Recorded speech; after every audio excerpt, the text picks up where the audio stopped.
So we are back. We are excited. I wanted to come on around the back and get you on camera. I want to show off my new hat for FETC. I'm excited to finally have it. Jen, thanks for having me wear the hat. I'm so proud. You know, that's my thing.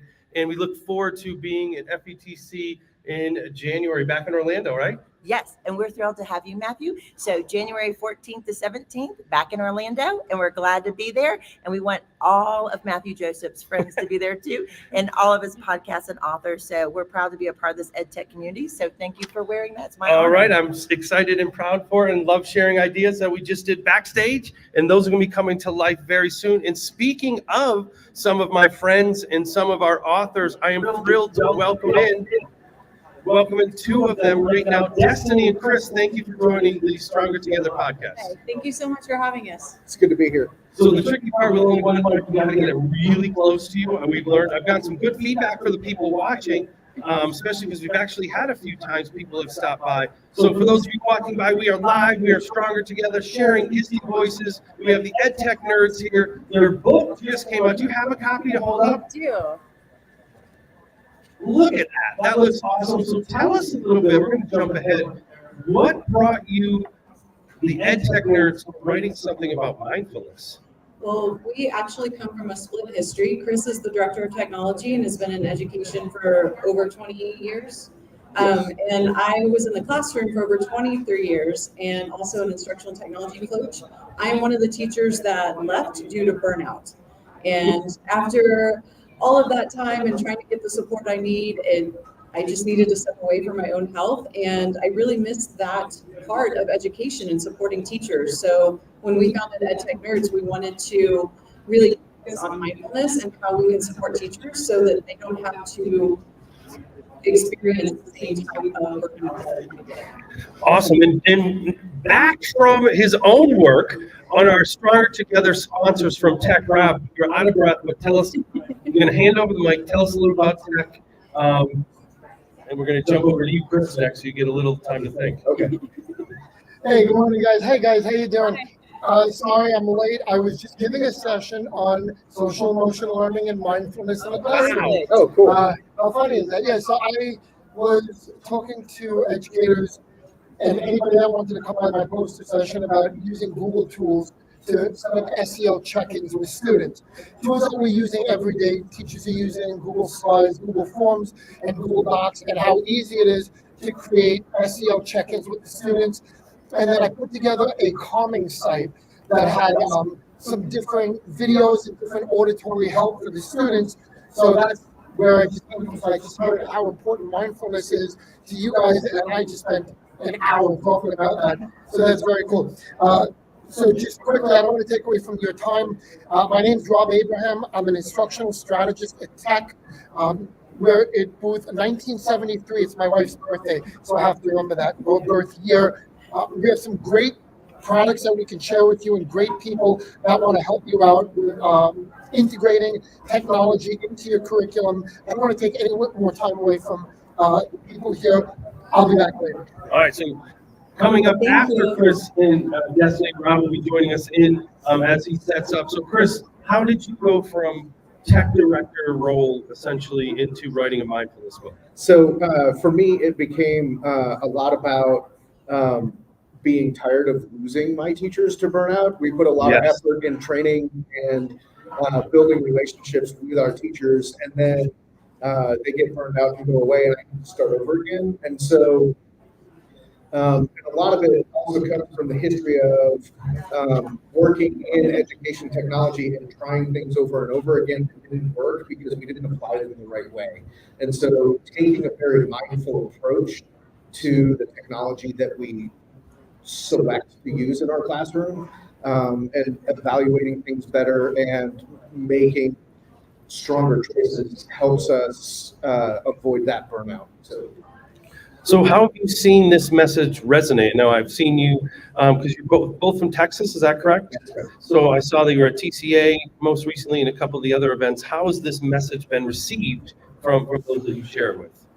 So it's been really great. We have a lot of teachers that'll come up afterwards and say how much they appreciate it. We've had a lot of instructional technology coaches that take our mindfulness approach and those exercises back to the classroom and implement their own professional development. So we were recently at a conference a few weeks ago, and a lady came up and said how much her teachers appreciate it, and they were in tears in the best way possible because they finally felt heard and listened to, and that someone was taking their entire well-being into account.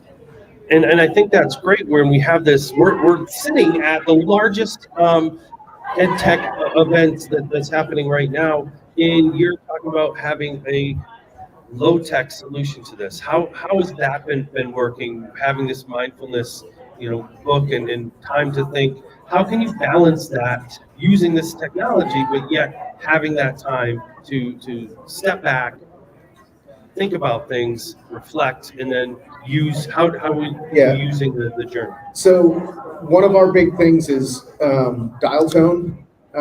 This has an unlimited battery life. Nice. So and having that physical and tactile anchor to being able to write things down and take time away from the screen in the morning and at the end of your day, in the morning to plan, and then in the evening to reflect on your day, and just having that physical tactile response with that planner really helps. And it's a calming and a mindful experience, and then it also, it feeds your reticular activator and helps you remember the things that are parts of your long-term goals for yourself, so that you get that feedback and a sense of accomplishment and sense of progress towards what you're working for. And then also relating it back to, we have that, like Kris said, the evening reflection piece. So Sure. just like in the classroom, when we have those assessments for our students, it's important for you as well to reflect back on your plans in your day. And then, having a planner and being able to start and respond appropriately versus constantly feeling like you're reacting and behind the eight ball when all of the asks come your way. You actually have a plan in place to be able to think mindfully through things and make better decisions. From one of the sessions that I was at yesterday, one of the things that was said was, if it's important to structure it. Oh, I like that. And so, I'm totally going to edge borrow so that. that planner is designed to give you just a little bit of structure to your day, because your day should be important. So Sure. So how about personally? How's this stepping back and reflected help you as educators?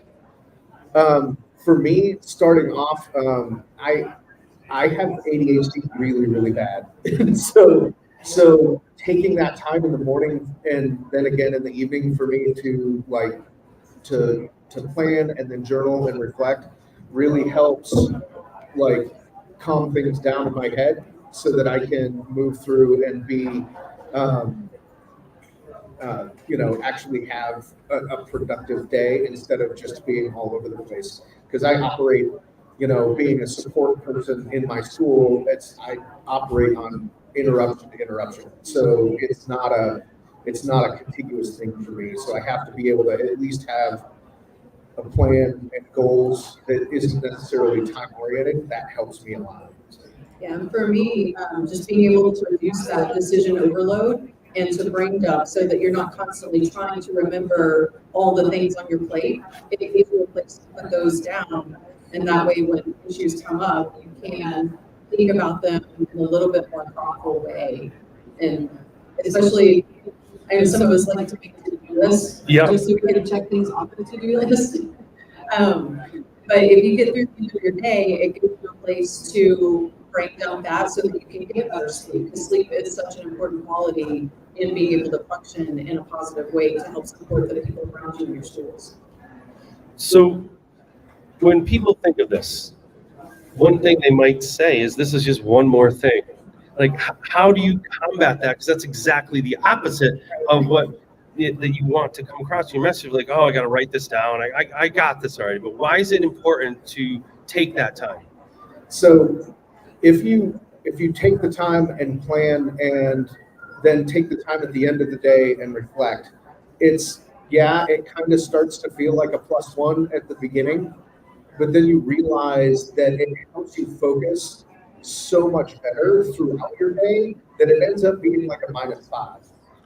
Gotcha. So Yeah, and just from personal experience, I can definitely tell the days that I don't plan and feeling scattered, and we go through feeling busy, and I did all these tasks, but at the end of the day, you didn't actually get anything done that was important to you. So for me, the planner helps to name what matters, and so that you can structure your day around the things that actually make a difference in how you proceed forward with your day. So moving forward, as people start to see this and get in this work, why is this something that you feel is important to education? You want to take this one? I think it's more just the personal experience. I mentioned at the beginning, I am the one that left you to burnout. And Matthew, you mentioned it's one more thing on the plate. You're adding and adding and adding. So how can we take a step back and thoughtfully choose what matters and then be able to navigate and let go of and give yourself permission to not have to do all of the things. I know a lot of times as teachers, we think, oh, I've got to give 100% all the time. Well, if you give 100% every single day, you might walk out at the end of the year versus if you can learn to give 80, 90%, I'd rather have you at that capacity in the classroom for another 10 years, even longer, if that's what helps. I like it. So last question to get you out that I ask everybody, and I know we've done this virtually, but you have also continued to do this work and seen more people being live now. So when you think of Stronger Together message, what does that mean to you? To me, it's we can't do this alone. And so being able to talk to people, being able to share in our experiences, coming to things like these conferences, and being together and sharing ideas really helps make us stronger. And just that idea of teamwork, no one person can do everything by themselves. And there might be a better, more efficient way or something, a new perspective that you haven't thought of before that's really going to help. And so you can't learn all of the things all by yourself. So let's work together to be able to find out those things. Awesome. So hold up the book again. All right, so make sure to check out the Daily Planner from the Mindful Teacher. They're also going to be here tomorrow. Off the top of my head, I don't have the time. Do you know what time tomorrow? 11? I think we're 11:30. 11:30. Come on down back on the concourse to get to meet Kris, Destiny. You people get a chance to walk away with their book as well. So thank you for your work. Thank you for continuing to remind us we need to slow down. We need to be mindful because we want to keep people in this great profession. Follow them below. Down below is... Yep, it's there. Yep, down below is their Twitter or X handles. Make sure to check that out. Just follow their work. Continue to support Kris and Destiny. Thanks for all you do, and we look forward to seeing you here at ISTE and again here tomorrow for giving away some books and getting a chance to meet. So thank you for stopping in. Thanks, man. Have a great day, everybody, and continue to tune in. We have some great guests coming up. We're going to be here for another 2 hours. Great voices of ISTE, great educators. Stop on by, say hi, and you're coming up soon. You ready? All right. All right. So all of you have a great day. I see a lot of people tuning in, which is fabulous. Stay tuned. We got a lot more people coming up. Our next guests are coming up. We have Joe and Kristen Mayo coming up, Steve Frank, Zandro, and Jerry Kimball. Just walk by. We will see you at 11:35. Do I need a coffee? No, I'm good, but thank you. All right. See, we are live. This is how it works each and every day. Kris and Destiny, have a great rest of the day. And for you out there watching, stay tuned. Great voices come. Have a wonderful day. Thanks.